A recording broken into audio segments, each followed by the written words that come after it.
सदर मुमलिकत का एतराज़ नज़रअंदाज। कौमी असम्बली का इजलास कल सुबह 10 बजे होगा। कौमी असम्बली के सेक्रेटेरिएट से जारी एलामी के मुताबिक वज़ीर आज़म ने वज़ारत पार्लिमानी उमूर और वज़ारत कानून से मुशावरत मुकम्मल करने के बाद आइन के आर्टिकल 91 के शेख 2 के तहत इजलास बुलाने की मंजूरी दी है। इजलास नामुंतखब अरकान असम्बली हल्फ उठाएंगे।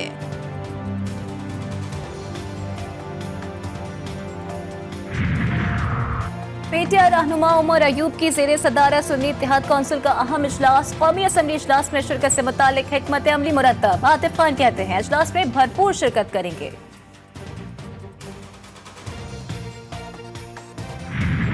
इन हालात में माशाअल्लाह शहबाज शरीफ इज़ द बेस्ट चॉइस। उनको बतौर वज़ीर आज़म का कैंडिडेट डिक्लेयर करूं और इनके साथ साथ सरदार एयाज सादिक साहब जो है वो उनको बतौर स्पीकर के अपना उम्मीदवार करें।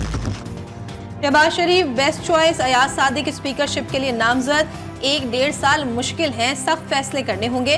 हमारी हुकूमत रहती तो आज मुल्क G20 में होता। नून लीग के कायद नवाज शरीफ का पार्लिमानी पार्टी के इजलास से खिताब। नामजद वज़ीर आज़म का सदर मुमलिकत पर आइन शिकनी का इल्जाम।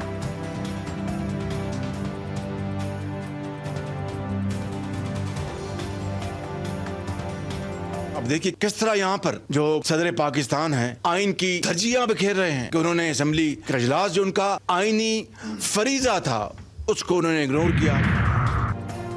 सरबराह सुन्नी इत्तेहाद कौंसिल का इलेक्शन कमीशन को खत मखसूस नशिस्तें लेने से इनकार। चीफ इलेक्शन कमिश्नर ने 26 फरवरी की चिट्ठी बैरिस्टर अली जफर को दे दी। पीटीआई वकील का खत से इजहार लाइल्मी। कोई रुकन जनरल नशिस्त जीत कर आया। न ही सुन्नी इत्तेहाद काउंसिल ने कमीशन में तरजीही फहरिस्त दी। मुकर्ररा वक्त के बाद फहरिस्त नहीं दी जा सकती। फारूक इजनाई के दलाइल। JUI की भी सुन्नी इत्तेहाद कौंसिल को मखसूस नशिस्तें देने की मुखालिफत। चीफ इलेक्शन कमिश्नर बोले सुन्नी इत्तेहाद कौंसिल को मखसूस नशिस्तें नहीं चाहिए तो आप क्यों मजबूर कर रहे हैं। केस का फैसला महफूज कर लिया गया। खत भी मंजर आम पर आ गया।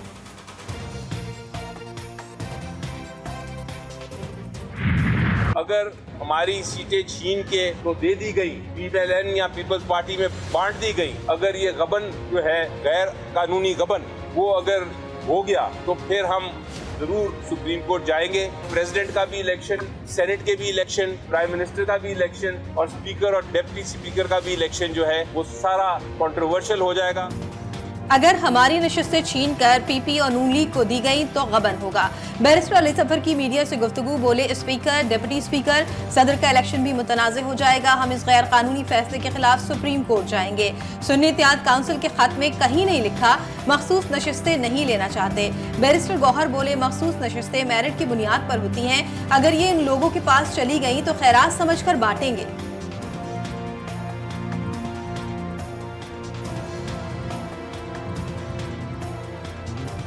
हम समझते हैं कि पॉलिटिकल सिस्टम में और रिजर्व सीट मेरिट बेस्ड होती है। ये अगर इन लोगों के पास जाएगी तो ये उन लोगों में खैरात समझ करके बांटेंगे।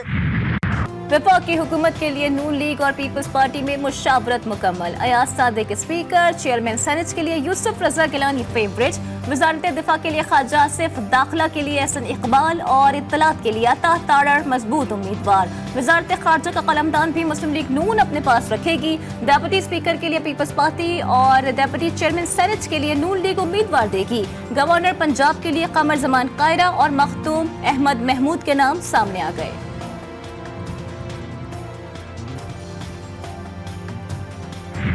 अदारों से इख्तलाफात ना ही इस अदारे से इख्तलाफात प्रेसिडेंट जो है कर रहे हैं ना इख्तलाफ इस अदारे के साथ। उसने वोट ऑफ नो कॉन्फिडेंस के ऊपर भी इख्तलाफ किया। मेरा अपना ख्याल है कि प्रेसिडेंट को जो है वो आर्टिकल 6 के तहत उसका मुकदमा चलाना चाहिए। 2 दफ़ा आइन की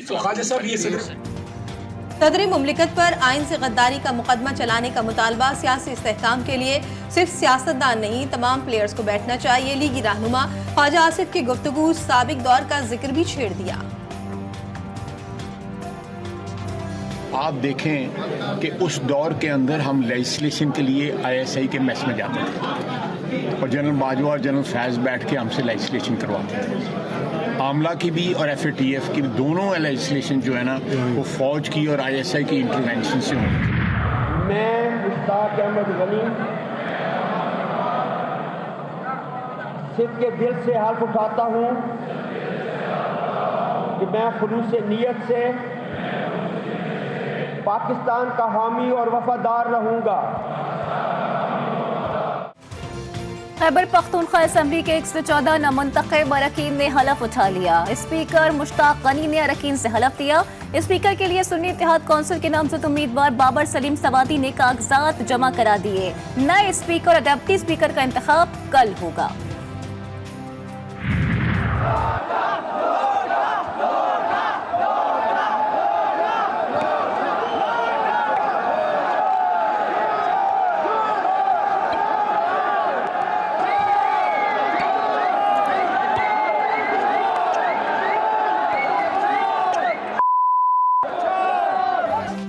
केपी असेंबली में जूते और लोटे चल गए। नून लीग की सूबिया शाहिद ने घड़ी लहराई तो खिलाड़ियों का पारा हाई हो गया।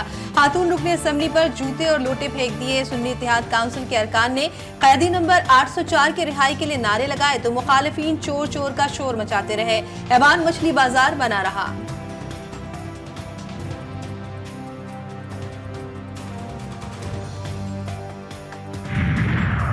बलोचिस्तान असेंबली का पहला इजलास 65 में से 58 अरकान ने हलफ उठा लिया। सीनियर रुकन इंजीनियर जमरा खान ने हलफ लिया। हजारा डेमोक्रेटिक पार्टी और दीगर जमातों का एहतजाज, धांधली के जरिए अवामी मैंडेट चोरी करने का इल्जाम। पंजाब असेंबली में बजट तहरीक मंजूर। अपोजिशन और हुकूमती अरकान में नोकझोंक। मरियम औरंगजेब ने 358 अरब रुपए से जायद तखमीने की तहरीक पेश की। वजीर आला मरियम नवाज अपोजिशन अरकान के पास पहुंच गईं। राना आफ्ताब से बातचीत, बोली आपको साथ लेकर चलना चाहते हैं, तमाम जायज मुतालबात को मंजूर किया जाएगा।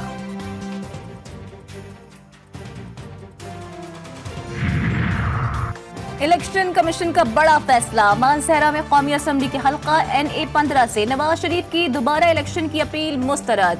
शहजादा मोहम्मद गुस्तासिफ खान की जीत यकीनी हो गई। इतना बड़ा रिस्क ले रहे हैं कि हम जाके उस हुकूमत का हिस्सा बनने जा रहे हैं जिसको पूरे सालों साल गालियां ही पड़ रही हैं और उसका सिलसिला शुरू भी हो चुका है। लेकिन अगर हम साथ दें भी और वो गुनाह बेलज्जत वाली बात है कि कुछ मिले भी नहीं, वजारतों में भी साइंस एंड टेक्नोलॉजी मिले, गवर्नरशिप भी वो अपनी करवा लें, तो फिर हमारा हशर और बुरा। तिजोरी से मुस्तफा कमाल के बाद कामरान टिसोरी की ऑडियो आ गई। इस हुकूमत का हिस्सा बनने का रिस्क ले रहे हैं जिसे गालियां पड़नी है और हमें कुछ मिले भी नहीं तो ये गुनाह बेलज्जत है। गवर्नर सिंध की गुफ्तगू, बोले नून लीग वालों को बता दिया हमें पीपल्स पार्टी के सामने हाथ बांध कर डालना मुनासिब नहीं। उनकी तरफ इशारा करके बता दिया हमारा मैंडेट 100% जाली है तो कई का 200% है। IMF किसी भी डील से पहले पाकिस्तान की अदम इस्तेहकाम की सूरत हाल देखे। तहरीक इंसाफ ने आलमी मालियाती इदारे इंटरनेशनल मॉनेटरी फंड को खत लिख दिया। बरतानवी खबर रसाई एजेंसी के मुताबिक खत में मजीद लिखा गया है कि IMF हुकूमत पाकिस्तान के साथ मुज़ाकरात में होशियार रहे। दूसरी जानिब IMF हुकाम ने PTI का खत मौसूल होने की तरदीद कर दी। PTI की जानिब से लिखे गए खत की कॉपी GTV न्यूज ने हासिल कर ली। पाक चीन दोस्ती जिंदाबाद। मुश्किल वक्त में दोस्त मुल्क ने फिर हक निभा दिया। चीन ने पाकिस्तान का $2 अरब का कर्ज रोल ओवर कर दिया। ज़राए वज़ारत खजाना के मुताबिक पाकिस्तान ने चीन से $2 अरब 7.1% शरह सूद पर कर्ज लिया है। पाकिस्तान को ये रकम मार्च के आखिरी हफ्ते में वापस करना थी।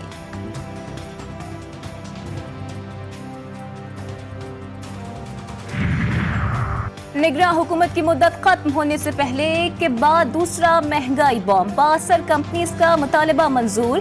गंदम की दस्तयाबी में कमी के बावजूद आटा बैरून मुल्क बेचने की इजाजत। मुल्क में आटा महंगा होने का खदशा। बलोच तलबा की अदम बाजियाबी से मुतालिक केस में निगरां वजीर आजम की पेशी। जस्टिस मोहसिन अख्तर कियानी ने रिमार्क्स दिए लोग लापता हों तो रियासत पर इल्जामात लगते हैं। रियासती इदारों को काम भी करना है और जवाबदेह भी होना है। निगरां वजीर आजम ने कहा कि बलूचिस्तान में मुसल्लह मुजाहमत हो रही है। पूरी रियासत को मुजरिम तस्वर करना दुरुस्त नहीं। दहशतगर्दी से 90,000 शहादतें हुई, 90 लोगों को सजाएं नहीं मिली। जस्टिस मोहसिन अख्तर कियानी बोले ये रियासती इदारों की नाकामी है कि इन्हें प्रोसिक्यूट नहीं कर सके। कानून में सकम है और सबूत नहीं है तो इसमें बेहतरी लाने की जरूरत है।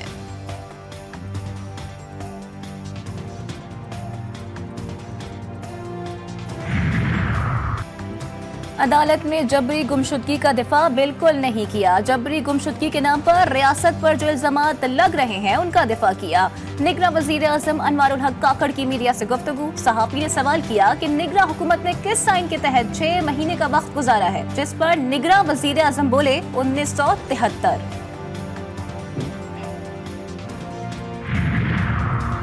लाहौर की असिस्टेंट सुपरिटेंडेंट पुलिस सैयदा शहर बानो नकवी की आर्मी चीफ से मुलाकात। सिपह सालार जनरल आसिम मुनीर ने गैर यकीनी सूरत हाल पर काबू पाने में महारत का मुजाहरा करने पर तारीफ की।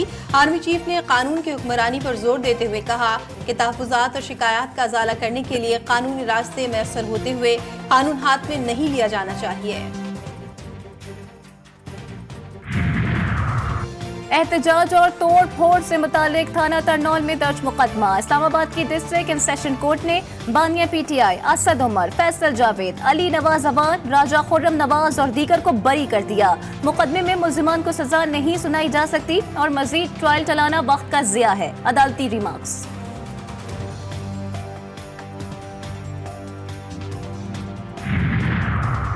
बानी पीटीआई और बुशरा बीबी के खिलाफ 190 million pound scandal reference case.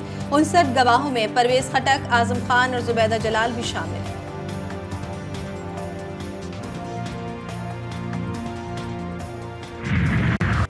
Gwadar में कश्तियां चल पड़ी। कल से अब तक 183 मिलीमीटर बारिश रिकॉर्ड। शहर डूब गया। जियोनी में 3 बरसाती बंद टूट गए। सरबंदर का जमीनी राबता भी मुनक़ता। निज़ाम जिंदगी मफलूज। पानी घरों में दाखिल।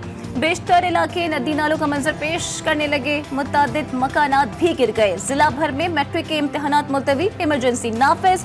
पाक फौज की इमदादी कार्रवाइयाँ। गवादर और जियोनी के इलाकों से 5 अफराद को बचा लिया गया। डी वाटरिंग का अमल भी शुरू कर दिया गया। कराची पहुंचने का खदशा। 1 मार्च को गरज चमक और तेज हवाओं के साथ बारिश की पेशगोई। लाहौर में हल्के बादल। खैबर पख्तूनख्वा के बेशतर अजला में मतला अब्र आलूद रहने का इम्कान। पहाड़ों पर बर्फबारी और बाज़ मकामात पर जालाबारी भी मुतवक्के है। वादी तीरा में बर्फबारी के बाद क्लियरेंस ऑपरेशन जारी।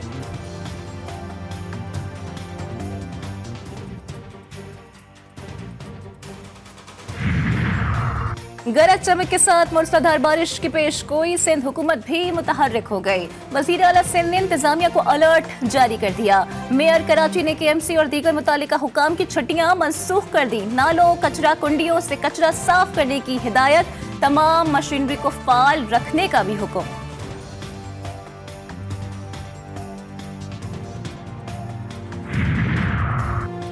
कराची में गुज़श्ता रोज कंबल में लिपटी तशद्दुद लाश का मुअम्मा हल।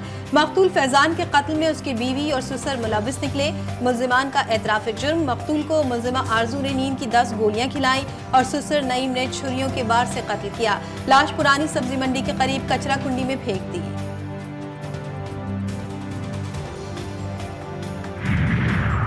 लाहौर में अमीर बालाज कत्ल केस में अहम पेशरफ। मकतूल के दोस्त एहसन शाह और मलिक सुहेल गिरफ्तार। एहसन शाह पर तहफीब भट्ट को अमीर बालाज की शादी में जारी की इतला देने का इल्जाम। मलिक सुहेल ने एहसन शाह की मुलाकात तहफीब भट्ट से कराई थी। दोनों से तफ्तीश जारी।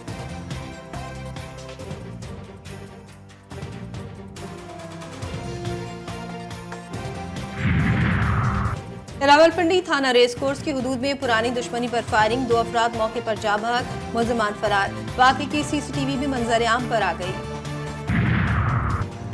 गजा में सूरत हाल मजीद संगीन हो गई। शहदा की तादाद 30,000 से तजावुज कर गई। मुख्तलिफ फोरम्स पर जंग बंदी की कोशिशें जारी। हमास का कहना है मुस्तकिल जंग बंदी होनी चाहिए। हमास के हमलों से इसराइली फौज को भी भारी जानी और माली नुकसान का सामना। तकीक के मेले में शिरकत के लिए लाखों अफराद सहमन शरीफ पहुंचना शुरू। हजरत लाल शहबाज कलंदर का उर्स कल से शुरू होगा। ज़ायरीन की सहूलत के लिए इंतजामात मुकम्मल। मज़ार के अहाते और करीबी गलियों में कलंदरी दीवानों का धमाल। फिजा दमादम मस्त कलंदर के नारों से गूंज उठी।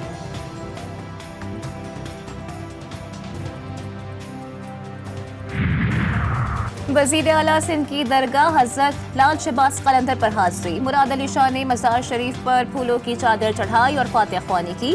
दरगाह पर लगाए जाने वाले CCTV मॉनिटरिंग सिस्टम पर वज़ीर आला को ब्रीफिंग भी दी गई। लाहौर और मुल्तान के बाद कराची में भी PSL का मेला सज गया। नेशनल स्टेडियम में कराची किंग्स और इस्लामाबाद की टीमें मद्दे मुकाबिल।